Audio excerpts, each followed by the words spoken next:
हरे हरे कृष्णा। सही भक्तों को मेरा दंडवत प्रणाम। प्रातःकालीन भागवत कक्षा में आप सही भक्तों का स्वागत है। चैतन्य चरितामृत मध्य लीला अध्याय संख्या 20 से हम श्रवण कर रहे हैं और अब हम भगवान श्री कृष्ण के विभिन्न अवतारों के बारे में महाप्रभु से श्रवण कर रहे हैं। महाप्रभु जी उनका वर्णन कर रहे हैं और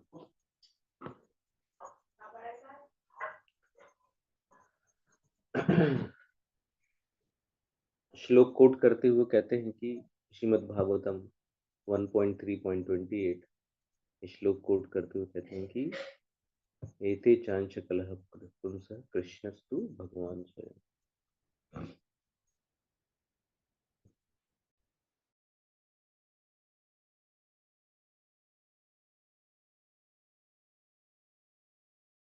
तो इस पे हमने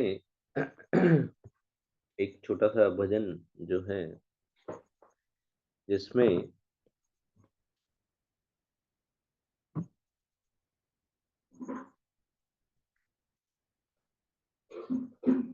यदि गौर न होइते तबे की होइते के मने धरी तमे। यदि गौर न होइते तबे की होइते के मने धरी।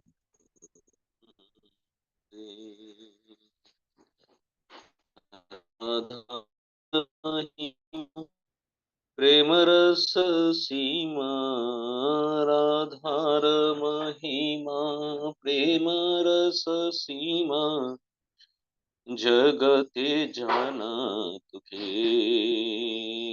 यदि गौर न होइते तब की होइत के मने धरी तांदे। यदि गौरांग महाप्रभु नहीं होते तो क्या आज हम चैतन्य चरितामृत का श्रवण कर रहे होते? इतनी सुंदर मधुर लीलाएं उन्होंने ना की होती। न केवल लीलाएं पूर्ण तत्व ज्ञान का निरूपण किया है। आगे जैसे जैसे हम आगे बढ़ेंगे भगवान श्री कृष्ण के विभिन्न अवतारों का इतना डिटेल में वर्णन वो करते हैं और रेफरेंसेस भी हमको मिलते हैं, तो उन रेफरेंसेस को पढ़ के और गहराई से हम जान पाएंगे। प्लस राधा रानी की महिमा क्यों? क्योंकि जैसा हम श्रवण करते हैं कि जो कृष्ण के विरह का जो भाव है विप्रलंब, तो वो महाप्रभु धारण करते हुए लीला करते हैं और गंभीरा में लंबे समय तक लगभग 18 वर्षों तक अंतिम समय में वो लंबे समय तक वहां रहे गंभीरा में और समस्त विकारों का भी प्रदर्शन उन्होंने किया, अष्ट सात्विक विकार पूर्ण रूप से। मधुर वृंदा विपिन माधुरी प्रवेश चातुरी सार। मधुर वृंदा विपिन माधुरी प्रवेश चातुरी सार। ब्रज युवती भावेर भक्ति ब्रज ब्रज युवती भावेर भक्ति शकति होई तो कार। शकति होई तो कार। मधुर वृंदा विपिन माधुरी।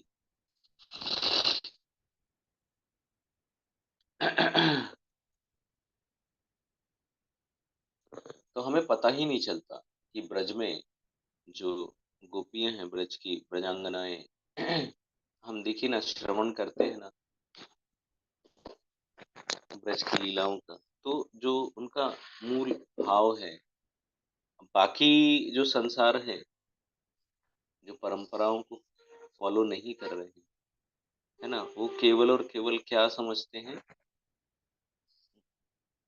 रासलीला बस अ, एक लड़का और कुछ लड़कियां, बस इनके बीच डांस, नाच गाना।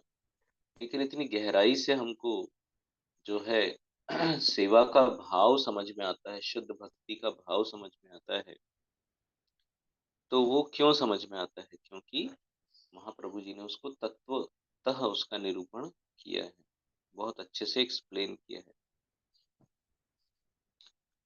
और किस तरह से बहुत चतुराई से, बहुत समझदारी से, बड़ी ही एक्सपर्टाइज के साथ में जो ब्रज गोपीज हैं, उस वृंदावन में क्या करती है, मधुर लीलाओं का आयोजन करते हैं, है ना? जैसे वृंदा देवी है, वहां पे तो सारा अरेंजमेंट करते हैं, और सबके अलग अलग ये हैं, सेवाएं हैं।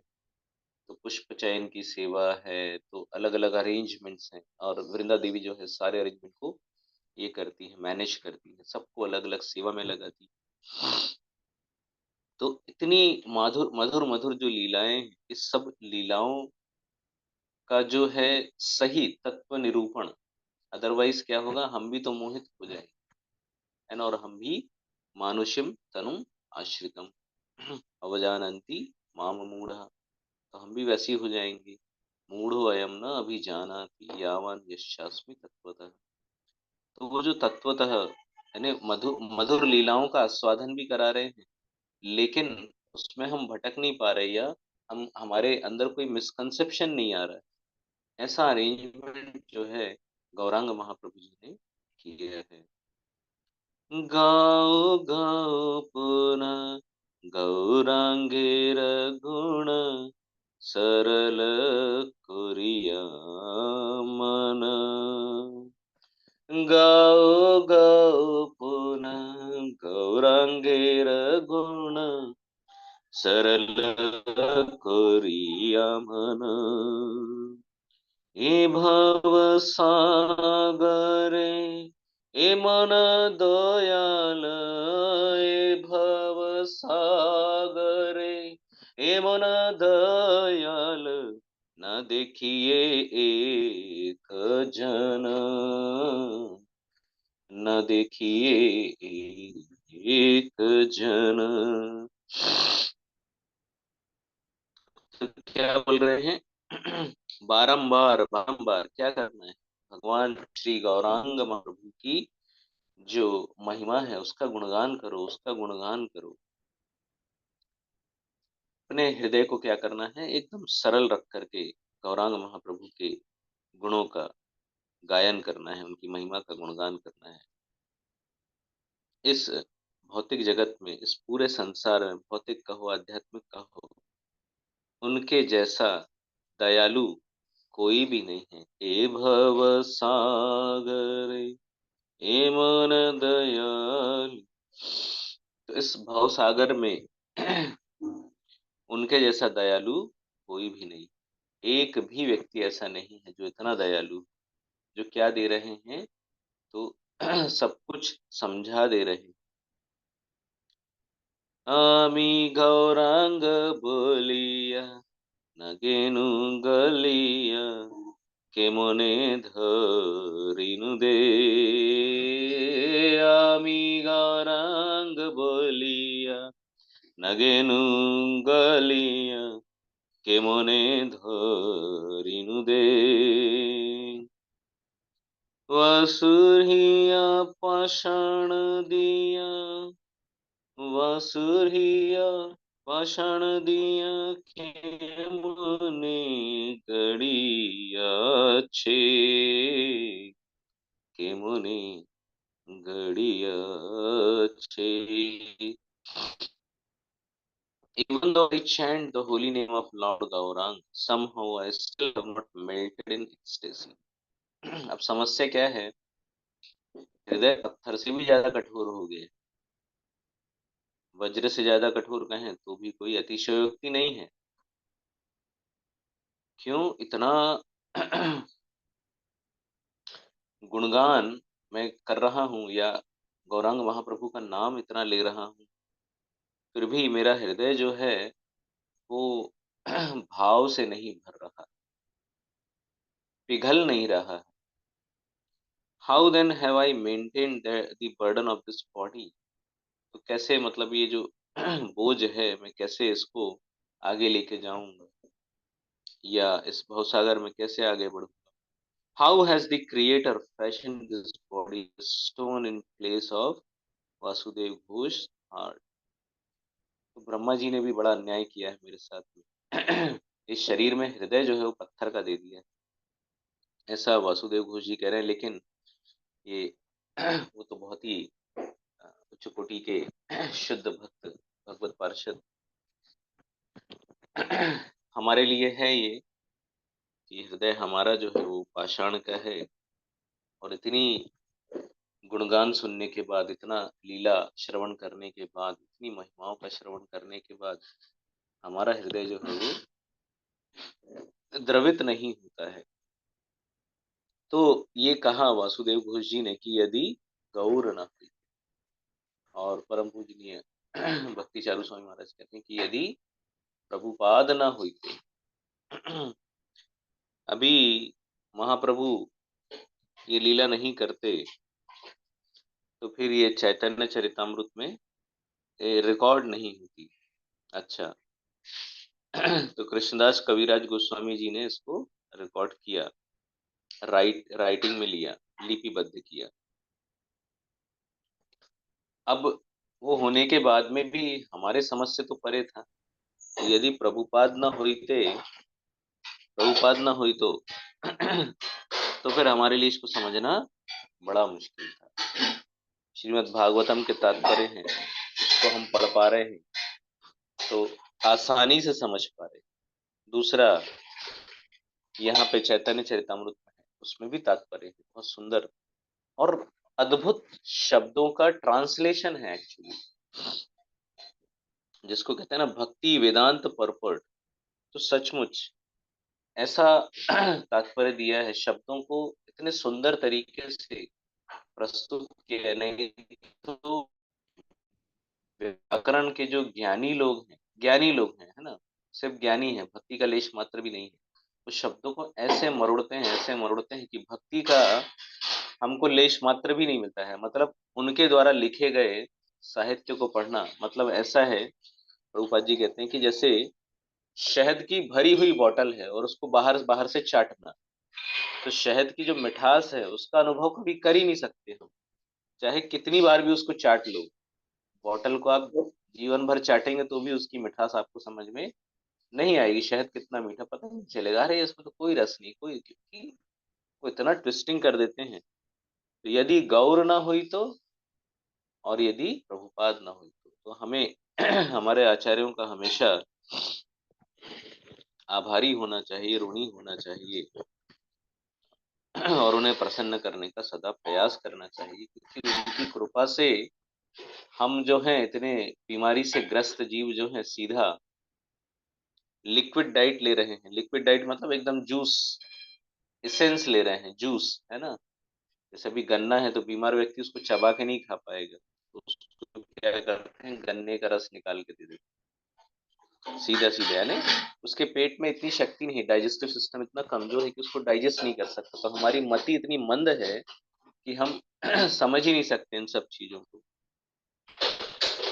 तो फिर उन्होंने बहुत ही सरलता से हमको समझाया है।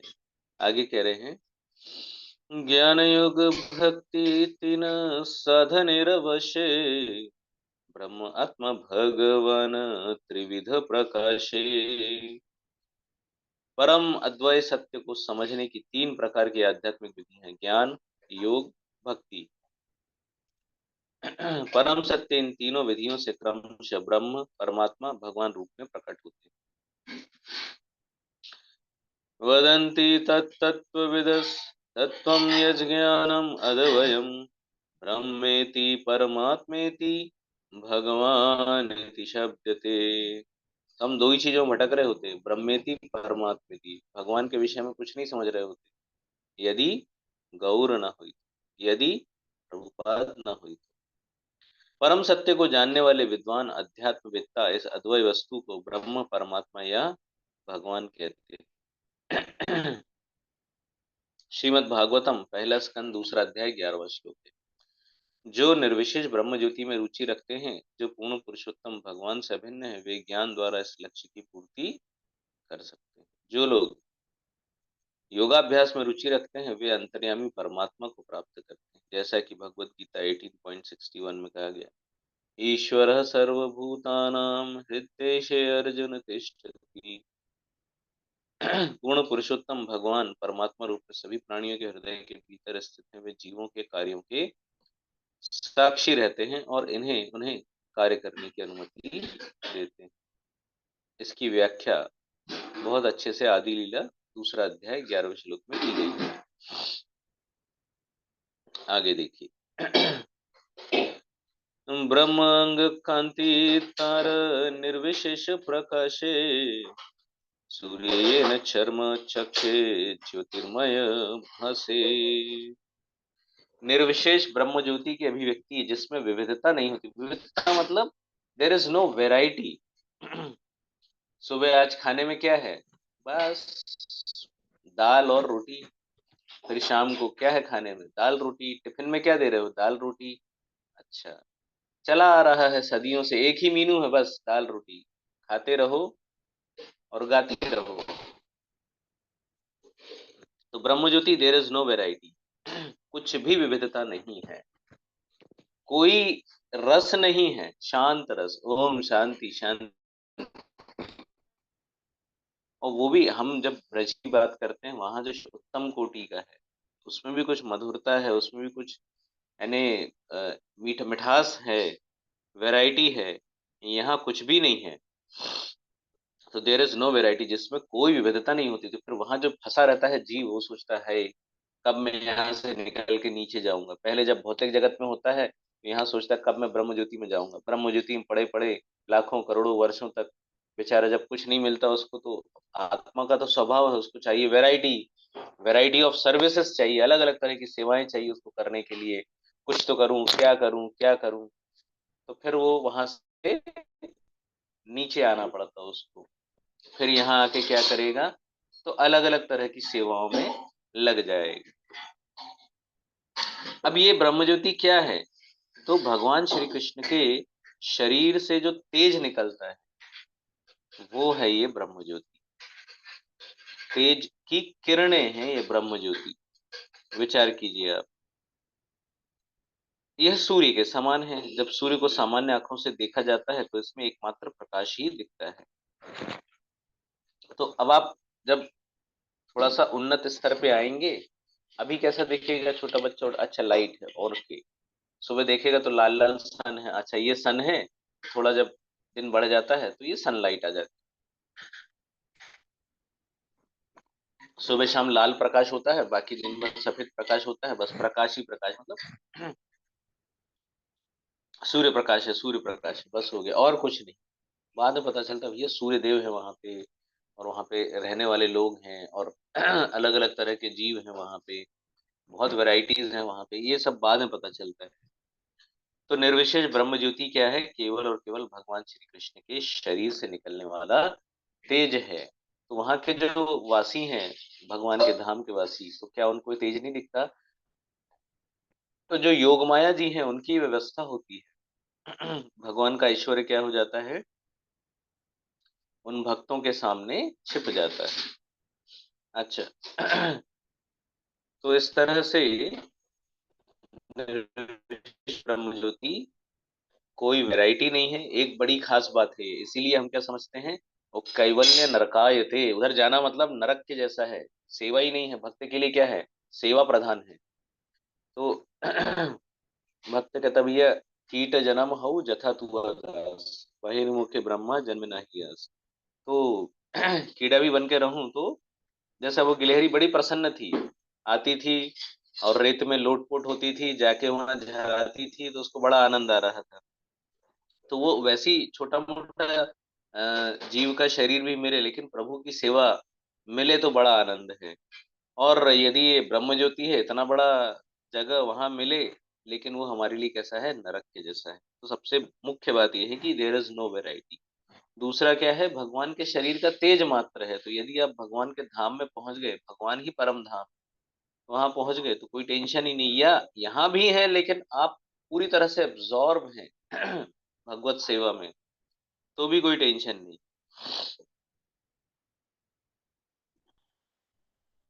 है ना, भक्त जहां भी रहें, यदि सेवा मिल रही है तो कहीं भी रहें, भौतिक संसार में, आध्यात्मिक संसार में, नरक में, स्वर्ग, कहीं भी रहें भक्त, उस सेवा में डूबे रहें, बस इतना ही उनको चाहिए। यस्य प्रभा प्रभवतो जगदंड कोटि, कोटिश्व अशेष वसुधादि विभूति भिन्नम, तद ब्रह्म निष्कलमनन्तमशेष भूतम, गोविंदमादि पुरुषम तमहं भजामि।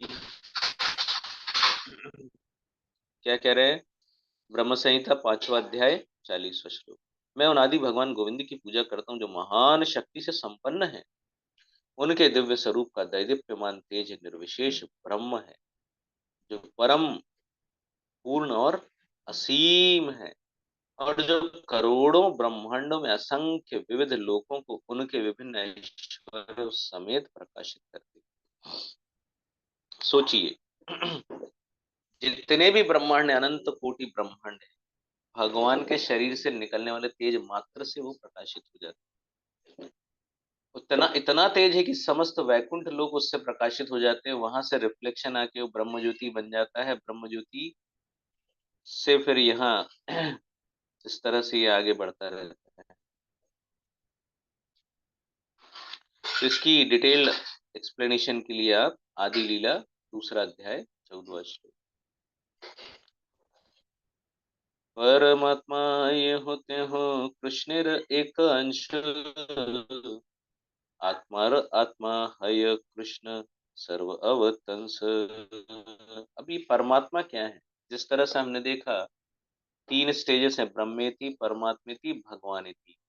तो ब्रह्मेति हमने देख लिया कि ब्रह्म ज्योति क्या है, भगवान के शरीर से निकलने वाला तेज मात्र है, और उसमें कोई वैरायटी नहीं।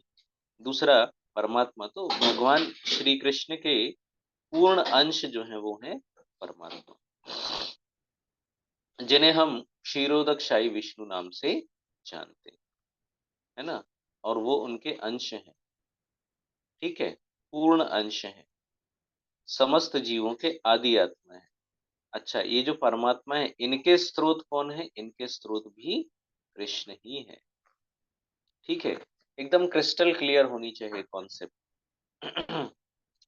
स्पष्ट रूप से आपको ध्यान में आना चाहिए कि कृष्णस्तु भगवान स्वयं, तो परमात्मा है हमारे हृदय में, लेकिन वो कृष्ण के पूर्ण अंश है।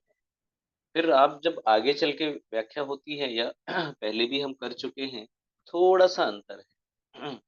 भगवान श्री कृष्ण कहाँ, अ, श्याम सुंदर, ब्रजवासी, नंद के लाला, वो जो है उनमें, और यह जो परमात्मा फीचर है, इसमें थोड़ा सा अंतर है गुणों का। और वो उन गुणों के लिए ही हम क्या करते हैं, गोविंद का भजन करते हैं। कृष्ण मेरं मेवेहि त्वम् आत्मानम् अखिलात्मनां जगद्हिताय सोऽप्यत्र देहि वा भाति मायया। तुम कृष्ण को समस्त आत्माओं, यानी समस्त जीवों के आदि आत्मा जानो। तो आप समझ जाइए, जैसे ही कृष्ण को कह रहे हैं, इसका मतलब क्या है? महाविष्णु, गर्भोदकशाही विष्णु, क्षीरोदकशाही विष्णु, क्षीरोदकशाही विष्णु आत्मा, परमात्मा। अच्छा, वे अपनी अहेतु की कृपावश संपूर्ण ब्रह्मांड के लाभ हेतु सामान्य मानव के रूप में प्रकट हुए हैं। उन्होंने अपनी अंतरंग शक्ति के बल पर ही ऐसा किया है।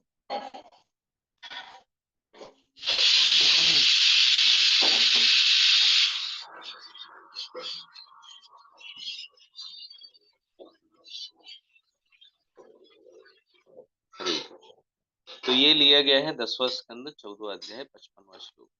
परीक्षित महाराज ने शुकदेव गोस्वामी से पूछा कि कृष्ण वृंदावन वासियों को इतने प्रिय क्यों थे कि वे उन्हें अपनी संतानों या अपने जीवन से भी अधिक प्रेम करते थे। ऐसा कभी देखा ही नहीं ना हमने संसार में कि माता अपने बच्चे से ज्यादा किसी दूसरे के बच्चे को प्रेम कर रही है। और ऐसी इच्छा है कि भाई मैं उसको दूध पिलाऊं, मेरा स्तनपान करें कृष्ण। ऑलरेडी एक बच्चा है घर में, उसको स्तनपान कराना है, लेकिन इच्छा है कि कृष्ण को भी स्तनपान कराना है। ऐसा कैसे? मतलब ये अद्भुत चीज दिख रही है कि अपने आप से भी ज्यादा या अपने प्रियजनों से भी ज्यादा कृष्ण को प्रेम करते हैं। ये अपना जो ब्लड रिलेशन है, ऐसा तो संसार में कहीं नहीं देखा।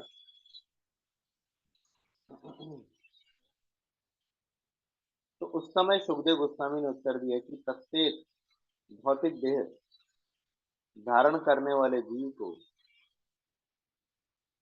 अपना आत्मा अत्यंत प्रिय होता है, लेकिन वह आत्मा कृष्ण का अंश है, इसलिए कृष्ण प्रत्येक जीव को अत्यंत प्रिय है। हर जीव को अपना शरीर अत्यंत प्रिय है और वह सभी प्रकार से शरीर की रक्षा करना चाहता है, क्योंकि शरीर के भीतर आत्मा निवास करता है। तो आत्मा को आदत हो जाती है एक शरीर में रहने की, जिसको हम बोलते हैं ना कंफर्ट जोन।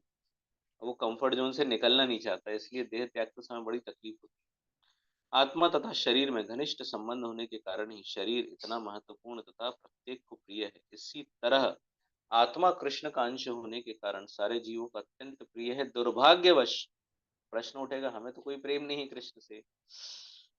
दुर्भाग्यवश जीव अपनी वैधानिक स्थिति को भूल जाता है, विस्मरण हो जाता है, और क्या सोचता है? मैं केवल शरीर हूं, I am the body only. इस प्रकार आत्मा प्रकृति के विधि विधानों के अधीन आ जाता है। जब जीव अपनी बुद्धि से कृष्ण के प्रति अपने आकर्षण को पुनः जागृत करता है, तब वह समझ सकता है कि वह शरीर नहीं अपितु कृष्ण का अंश है। इस तरह ज्ञान से पूरित होने पर वह शरीर एवं शरीर से संबंधित हर वस्तु के प्रति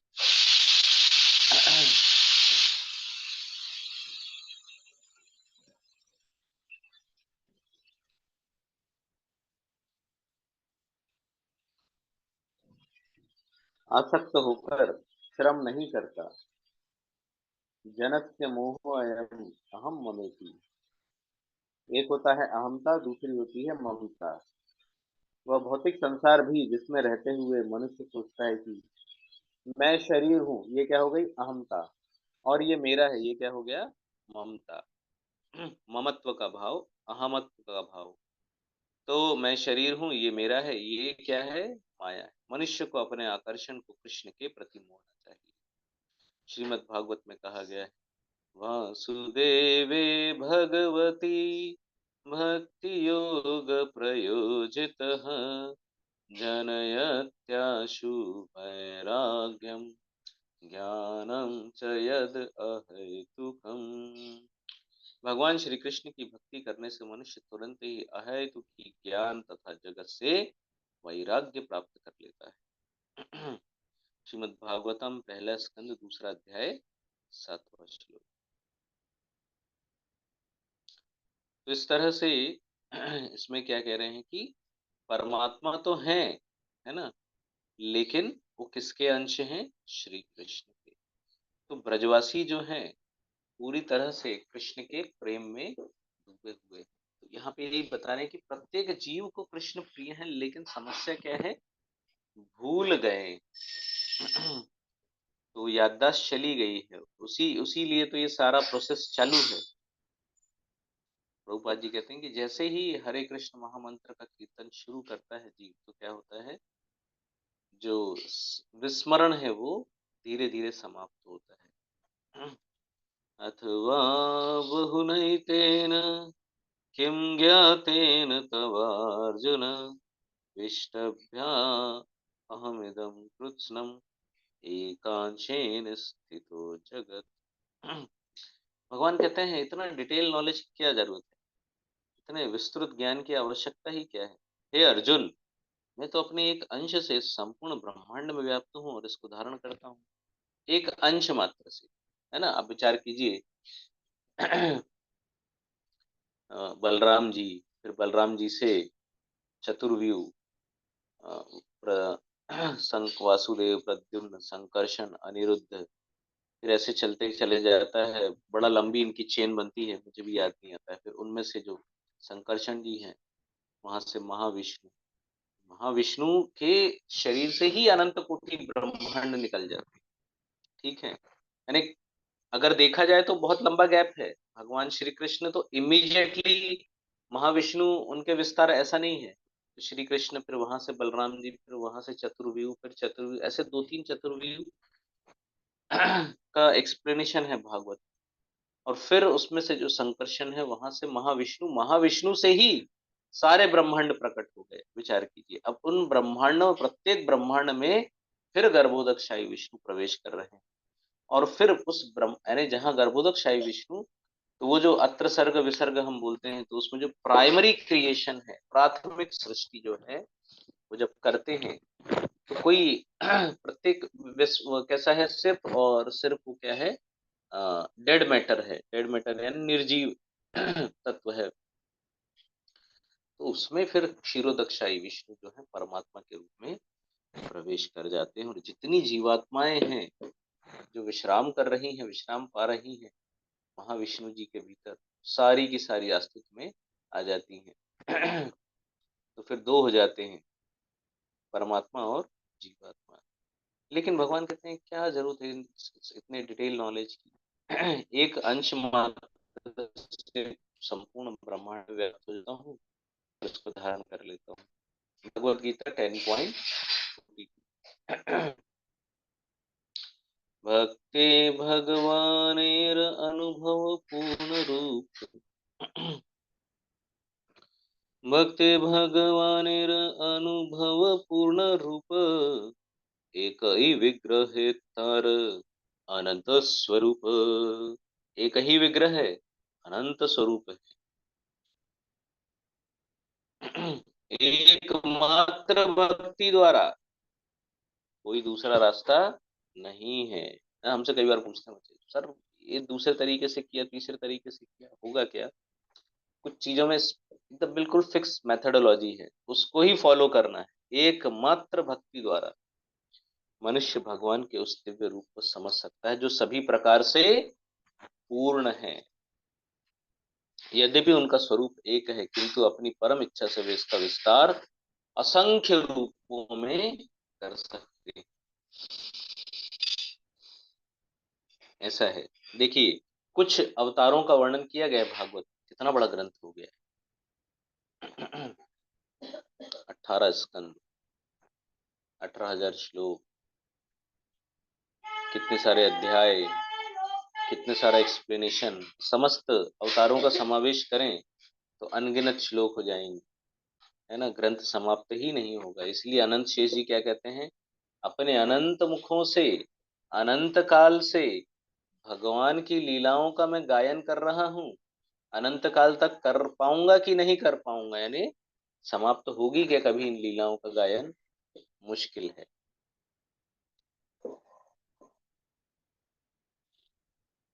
स्वयं रूप तद एकात्म रूप, आवेश नाम प्रथमे तीन रूपे, रहे न भगवान। अभी थोड़ा सा कठिन हो जाता है ये। पूर्ण पुरुषोत्तम भगवान तीन प्रधान रूपों में विद्यमान रहते हैं, स्वयं रूप, तदेकात्म रूप तथा आवेश रूप। जितना डाइजेस्ट हो हमको होंगे और निराश नहीं होंगे। मुख्य बात, उत्साह बनाए रखें। शील रूप गोस्वामी ने अपने ग्रंथ लघु भागवतामृत में स्वयं रूप का वर्णन किया है। अनन्यापेक्षी यद रूपम स्वयं रूप स उच्यते। पूर्ण पुरुषोत्तम भगवान का जो रूप अन्य रूपों पर निर्भर नहीं करता, वह स्वयं रूप या मूल रूप कहलाता है। ये डेफिनेशन है यहाँ पे, है ना। इसको आप चाहे तो स्क्रीनशॉट लेके बारंबार पढ़ें। यह रूप श्रीमद् भागवतम 1.3.28 में भी वर्णित है। क्या है? कृष्णस्तु भगवान स्वयं। कृष्ण आदि पूर्ण पुरुषोत्तम भगवान है, वृंदावन में ग्वाल बाल के रूप में कृष्ण का रूप भगवान का मूल रूप या स्वयं रूप कहलाता है। इसकी पुष्टि ब्रह्म संहिता द्वारा होती। ईश्वरः परमः कृष्ण सच्चिदानंद विग्रह अनादिर आदिर गोविंद सर्व कारण कारणम। कृष्ण आदि पूर्ण पुरुषोत्तम भगवान है। वृंदावन में ग्वाल बाल के रूप में कृष्ण का रूप भगवान का मूल रूप या स्वयं रूप कहलाता है। ऐसे ही नहीं कृष्ण को भजते हैं। कितनी गहराई से यहाँ समझा रहे हैं कि भाई आप ये मत समझो ब्रज के लाला हैं वो, तो ऐश्वर्य नहीं है, छुप गया है। और माखन चोरी कर रहे हैं तो क्या चोर हैं? नवनीत तस्कर हम्म? गोपी वसन हर। तो माखन चोरी कर रहे हैं या रण छोड़ के भाग रहे हैं? हम्म, आप किसी भी गलत फहमी मत रहिए। भगवान का मूल रूप या स्वयं रूप वही कहलाता है। द्विभुज श्याम सुंदर त्रिभंग ललित स्वरूप। तो इस तरह से ब्रज में जो ग्वाल बाल के रूप में लीलाएं कर रहे हैं वही मूल रूप है भगवान का, स्वयं रूप है भगवान का। फिर वहां से विस्तार शुरू होते हैं।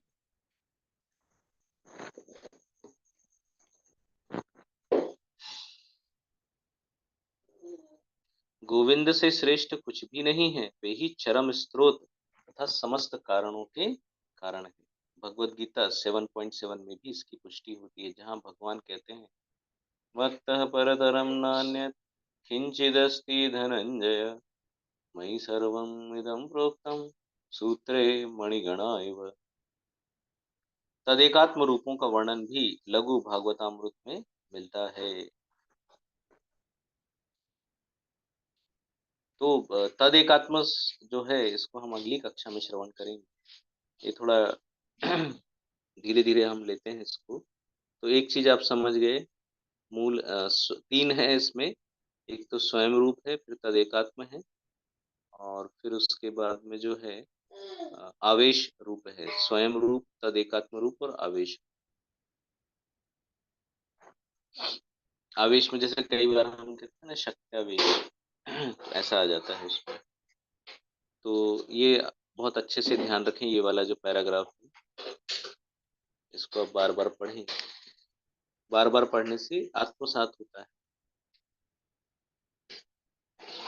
हरे कृष्ण। आगे आप भक्त कोऑर्डिनेट कर सकते हैं, कोई प्रश्न है तो ले सकते, अभी ले सकते हैं।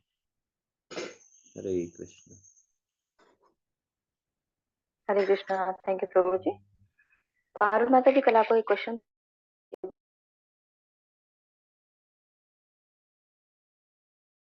हरे कृष्णा।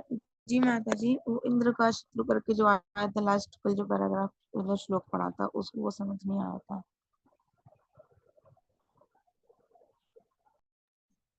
कौन सा श्लोक है माता जी? प्रभु जी कल जो लास्ट श्लोक था ना उसमें आपने बताया था कि भगवान ही सबके स्रोत हैं, नहीं इंद्र के जो शत्रु हैं और उनको मारने के लिए वो अवतार लेकर आते हैं। तो वो जो इंद्र का इंद्रारी व्याकुलम लोके मृडयन्ति युगे युगे। ऐसे ही हम भगवत गीता में भी देखते हैं, तो उसमें क्या कठिनाई है?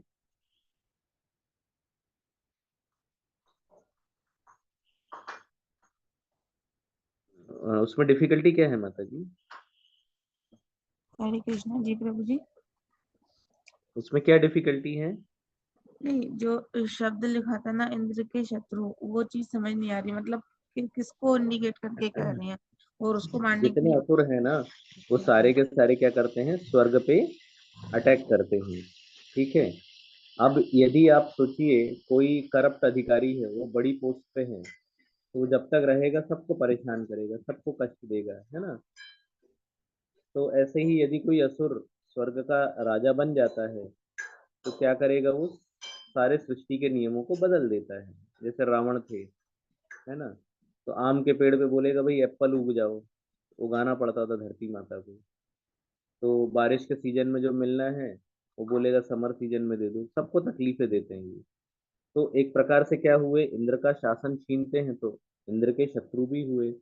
लेकिन मूल रूप से क्या करते हैं ये, संतों को, साधुओं को, भगवान के भक्तों को बहुत कष्ट देते हैं। यज्ञ बंद करा देते हैं, है ना, भजन बंद करा देते हैं। पूरी सृष्टि में जाके देखो, कहीं कोई अगर विष्णु का भजन कर रहा हो तो उसको मार डालो, ऐसा आदेश था हिरण्यकशिपु का।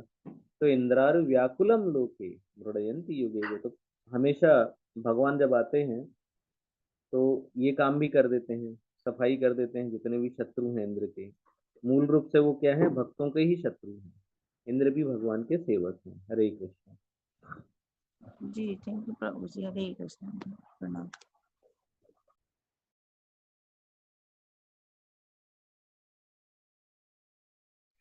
हरे कृष्णा। Thank you Prabhu ji.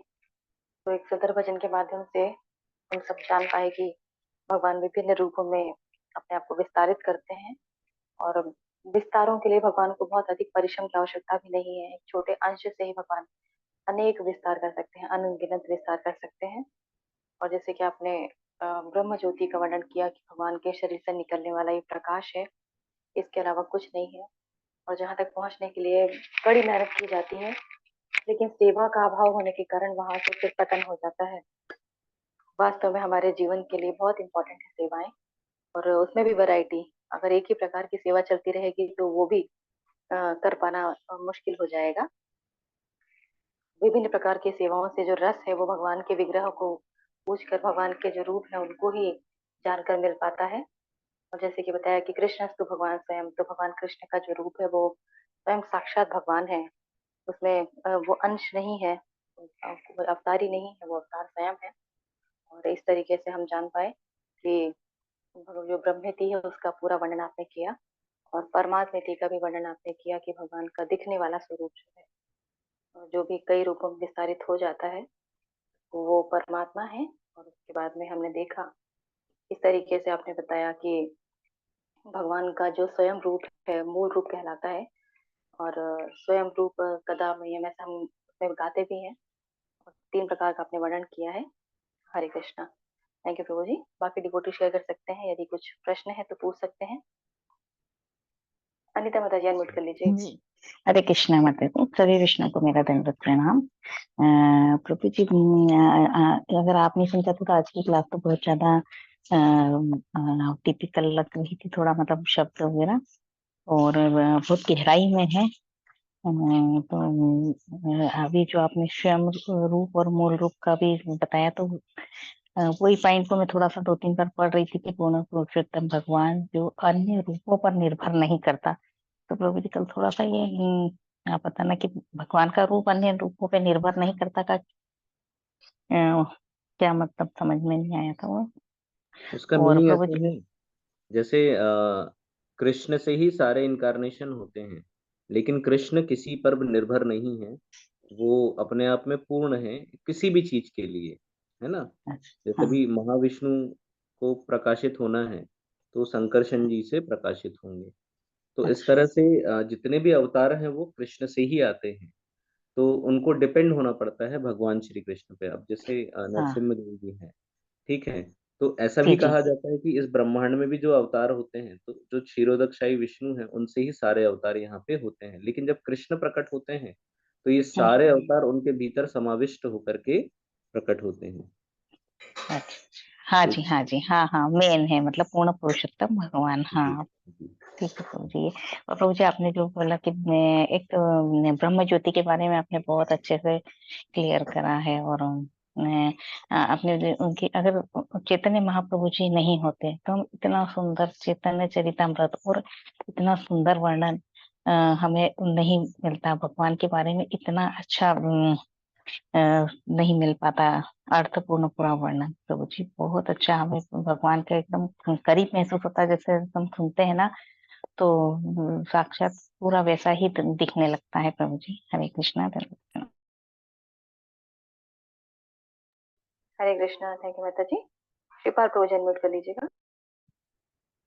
हरे कृष्णा, दंड प्रणाम प्रभु जी। हरे कृष्णा, आप सभी को दंड प्रणाम। Thank you Prabhu ji. और किस प्रकार से हम ब्रह्म ज्योति निर्विशेषवाद से लेकर, मतलब निर्विशेषवादी से लेकर परमात्मा रूप में और भगवान के रूप में किस प्रकार से 3 स्टेप में हम लर्निंग कर सकते हैं, इन पॉइंट्स को प्रभु जी बहुत स्पष्ट क्लियर करा रहे हैं कि हमें किसी प्रकार से कंफ्यूजन नहीं होना चाहिए।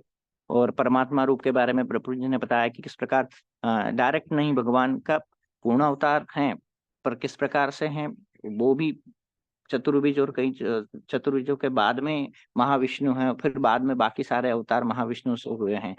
तो प्रभु जी क्लियर करा रहे हैं कि हमें कंफ्यूज नहीं होना है कि खास करके निर्विशेष बाद में अगर ब्रह्म ज्योति में वहां एक ही रस है, शांत रस में आप कितने सालों तक, करोड़ों साल तक भी होने के बाद भी वापस पुनः जीव, क्योंकि जीव का स्वभाव जो है वो है भगवान की सेवा करना। और इसलिए हम अपने जीवन में जितनी भी चीजें करते हैं दुख्यालय आश्वासतम के तहत देखा जाए तो हमको वो पहले आसक्ति होती है उस वस्तु से, उस कार्य से, और बाद में फिर वही हमें दुख पहुंचाता है। तो अंत काल सो दुख ही होता है अगर भगवान की सेवा को छोड़ के अन्य कोई से कार्य कर रहे हैं। तो ये तो क्लियर हुआ है प्रभु जी। प्रभु जी मैं ये पूछ रहा था कि जिस प्रकार से युक्त वैराग्य के लिए कहा गया कि सब कुछ भगवान की सेवा में लगा दिया जाए, और एक होता है कि वैराग्य जिसमें आसक्ति रहित छोड़कर जंगल में जाना, तपस्या करना, और बाकी चीजों से, जैसे भरत महाराज के इसमें देखा गया कि वो पूरा उस समय के अकेले ही राजा थे, उन्होंने सब कुछ छोड़ दिया था और वो चले गए थे। तो वो था। तो प्रभु जी जैसे युक्त वैराग्य चैतन्य महाप्रभु के आने के बाद में, मतलब हम कलिकाल में ही कह सकते हैं कि यहीं से युक्त वैराग्य प्रारंभ हुआ कि पहले भी था युक्त वैराग्य? हरे कृष्णा प्रभु जी। हरे कृष्ण प्रभु जी। अम्बरीश महाराज, ध्रुव महाराज, ये सभी भक्त, प्रहलाद महाराज, ये तो संसार में रह के ही भजन किए हैं, तो सनातन काल से ही है, समझ लीजिए। हरे कृष्ण। जी Prabhu ji, thank you Prabhu ji. Hare Krishna Prabhu ji. Hare Krishna. Thank you Prabhu ji. और कोई डिवोटी शेयर करना चाहते हैं, कुछ शेयरिंग हो या कुछ प्रश्न हो? 9:30 क्लास रहेगी, 9:15 प्रभु जी स्टार्ट कर देंगे। आप सभी ज्वाइन करके रखें और एक बार प्रे करेंगे हम हरे कृष्ण मंत्र से। हरे कृष्ण कृष्ण कृष्ण हरे हरे, हरे राम वांछा कल्पतरुभ्यश्च कृपा सिन्धुभ्यः च पतितानां पावनेभ्यो वैष्णवेभ्यो नमो नमः। जगद्गुरु श्री प्रभुपाद की जय। अनंत कोटि वैष्णव वृंद की जय। ताई कौन प्रेमानंदे हरे हरे। हरे कृष्णा प्रभु जी। हरे कृष्णा प्रभु जी,